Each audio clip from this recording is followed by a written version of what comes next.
সপ্তাহে ৩ দিন ক্লাস আর ৩ দিন ডিউটি করতে, করতে যখন বিরক্ত হয়ে যাই, তখন শুক্রবারের এই দিনটাকে খুব মিস করতে থাকি। আশায় বসে থাকি কবে একটা শুক্রবার পাবো। আর এই শুক্রবারের দিনেই যত হুটহাট ঘোরাঘুরির প্ল্যান আমাদের হয়ে যায়। যদিও এই শুক্রবারে আমাদের রেস্ট নেওয়ার কথা ছিল।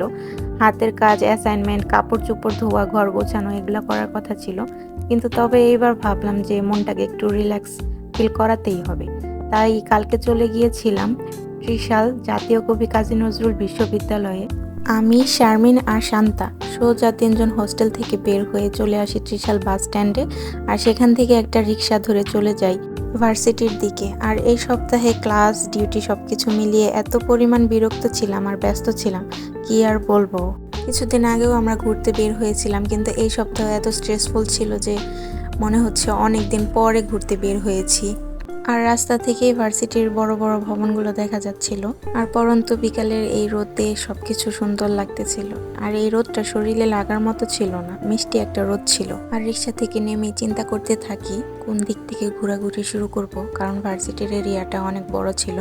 তো সিদ্ধান্ত নিয়ে যেখানে নেমেছি সেখান থেকেই ঘোরাঘুরি স্টার্ট করি। তখন প্রায় 4টা বাজতে ছিল। বিকেলের রোদটা যেহেতু বেশিক্ষণ থাকবে না, এখন তাড়াতাড়ি সন্ধ্যা হয়ে যায়। ছবি টবিও তোলা লাগবে। আর জায়গাগুলো অনেক সুন্দর, ছবিগুলো না তুললে কি আর হবে, তার জন্য আগেভাবে প্ল্যান করতে থাকি। আগে ছবি তুলবো, তারপর অন্য কিছু করব। আর আমি সবকিছুর ছবি তুলতে তুলতে এই কিউট কিউট বাচ্চাগুলাকে পেয়ে যাই, যারাও গাছ থেকে ফুল পাড়তেছিল। আর সামনে অনেক বড় একটা মাঠ ছিল, আর এখানে ফুটবল খেলা হচ্ছিল। অনেক মানুষই ফ্রেন্ড আর তার ফ্যামিলির সাথে এখানে এসেছে সময় কাটানোর জন্য। আমরা যেমন গিয়েছিলাম 3 জন, যেহেতু হোস্টেলে থেকে ফ্যামিলি নিয়ে আসা সম্ভব না। আর এখানে এসে এই ছোট্ট বাবুটার সাথে দেখা হয়ে যায়। আর বাবুটা অনেক সুইট ছিল, যা জিজ্ঞেস করতেছিলাম খুব স্মার্টলি অ্যান্সার দিতেছিল। আর বাবুর সাথে ছবি তোলার পর চলে যাই এই দিকে। এই ভবনটার নাম কি ছিল আমার মনে নাই। ভবনটা বাকি ভবনগুলোর থেকে অনেক লম্বা লাগতেছিল আর কি চওড়ার দিক দিয়ে। তারপর হেঁটে হেঁটে চলে যায় ভবনের ওই পাশে। আর ওই পাশে গিয়ে দেখে একজোড়া হাত পুকুরের দিকে হাত দিয়ে আছে, দেখে মনে হচ্ছে সে হয়তো পুকুরে পানি ঢালতেছে, এইরকম কিছু।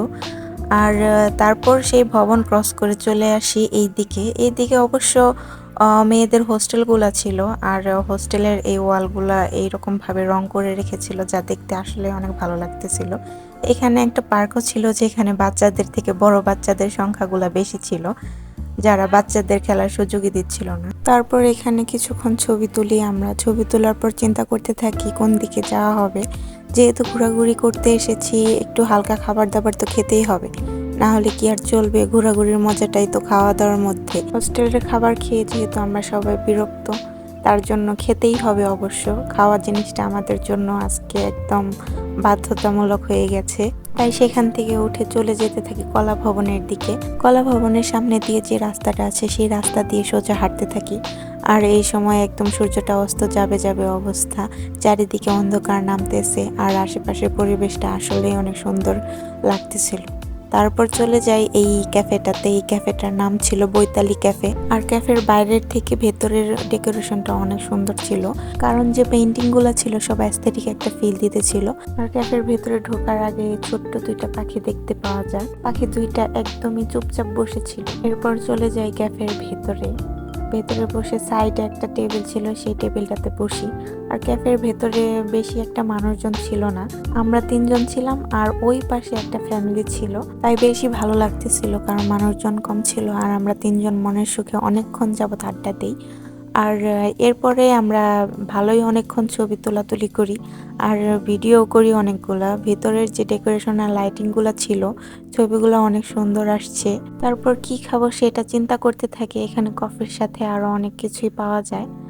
তো অর্ডার করে দিয়েছিলাম কোল্ড কফি আর একটা হট কফি। আমার আর শারমিনের জন্য কোল্ড কফি, আর শান্তার জন্য হট কফি, কারণ এমনিতেই ওর সারা বছর ঠান্ডা লেগে থাকে। তারপর এখানে বড় মুটকু সুটকু একটা বিড়াল পেয়ে যায়, যেটাকে শারমিন এখান থেকে বের করে দেয়, কারণ ও বিড়াল অনেক ভয় পায়।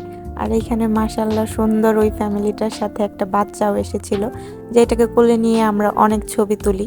এবং তারপর চলে যায় বাহিরে, যেহেতু কফি আসতে অনেক দেরি হচ্ছিল, তার জন্য বাইরে কিছুক্ষণ ঘোরাঘুরি করি। আর এখানে একটা ভাঙা আয়না ছিল, যেটাতে দেখতে আমাকে সুন্দর লাগতেছিল, কিন্তু ভাঙা আয়নায় মুখ দেখা ঠিক না, তবুও আমার ভাঙা আয়নায় মুখ দেখতে বেশি ভালো লাগে।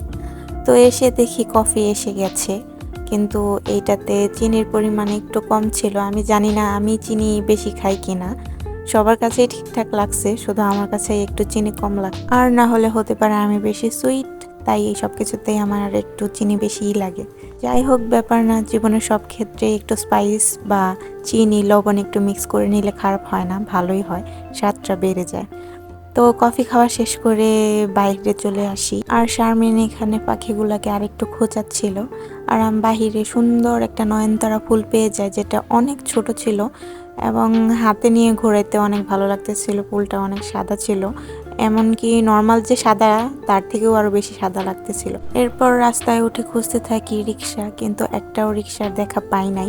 যেহেতু শুক্রবার, সন্ধ্যার দিক দিয়ে নাকি এই দিকে রিক্সা খুব একটা বেশি পাওয়া যায় না, যদিও সেটা আসার পরে আমরা বুঝতে পারছি।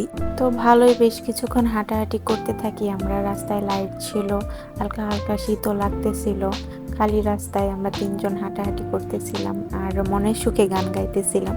এই ফিলিংসের কথা আর কি বলবো, মনে হচ্ছিল রাস্তাটা আমরা তিনজনের নামে একদম দলিল করে লিখে নিয়েছি। যাই হোক, অনেকক্ষণ হাঁটাহাঁটি করার পর রিক্সা পেয়ে যাই এবং রিক্সা পাওয়া মাত্রই আমরা রওনা দিতে থাকি ত্রিশাল বাস স্ট্যান্ডের উদ্দেশ্যে, কারণ সেখান থেকে আমরা আবার চলে যাব আমাদের হোস্টেলের দিকে। আর এখানে রিক্সায় ওঠার পর মনে হচ্ছিল সাথে করে শীতের কাপড় নিয়ে আসা দরকার ছিল, কারণ রিক্সায় অনেক বাতাস লাগতেছিল।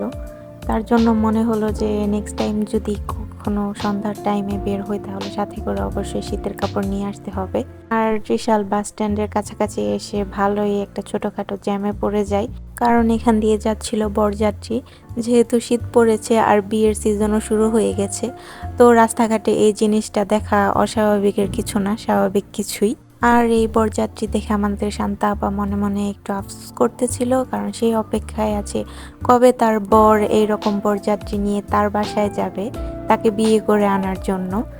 তো জ্যাম ছাড়ার পর রিক্সা আবারও তার মতো চলতে শুরু করে এবং আমরা চলে যাই ত্রিশাল বাস স্ট্যান্ডে। আর বাস স্ট্যান্ডে নেমেই দেখি এরকম মামা গরম গরম ভাজা পোড়া বানাচ্ছে, ডিমের চপ, আলুর চপ, চিংড়ির বড়া, আরও অনেক কিছু। তো এগুলো দেখে যখন দাঁড়িয়ে পড়লাম তখন ভাবলাম যে না খেয়ে এগুলো চলে যাওয়া যাবে না, যেহেতু শীতের দিন, তো গরম গরম না খেলে আর হবেই না। তার জন্য তিনজন মিলে দাঁড়িয়ে থেকে বাছাই করতে থাকি, আর অনেক বাছাই কুছাই করার পরে কিনেই ফেলি ডিমের চপ, চিংড়ির বড়া। প্রায় মোটামুটি 2-3টা আইটেম নেওয়া হয়েছিল। তিনজনে মিলে গাড়ির ভেতরে বসে বসে খাই আর গাড়ি ছাড়ার জন্য অপেক্ষা করি। যেহেতু সিএনজির ভিতরে আমরা তিনজন ছিলাম, আরও 2জন হওয়ার জন্য অপেক্ষা করতেছিলাম। আর আমাদের খাওয়া শেষ হওয়া মাত্রই আরও 2জন চলে আসে এবং গাড়ি ছেড়ে দেয়, আর আমরা চলে আসি সোজা আমাদের হোস্টেলে। তো সবকিছু মিলিয়ে দিনটা খুব সুন্দর ছিল, ঘোরাঘুরি, খাওয়া খাদ্যি সবকিছু মিলিয়েই সপ্তাহে 6টা দিন আমরা অনেক স্ট্রেসফুল থাকি, যার জন্য আমরা সবকিছুর প্রতি এত বিরক্ত হয়ে যাই খুব তাড়াতাড়ি। আর এই বিরক্তি ভাবটা ছাড়ানোর জন্য হলেও মাঝে মধ্যে এরকম একটু ঘোরাঘুরি করা দরকার। তো আজকের জন্য এইটুকুই। আল্লাহ হাফেজ, টাটা।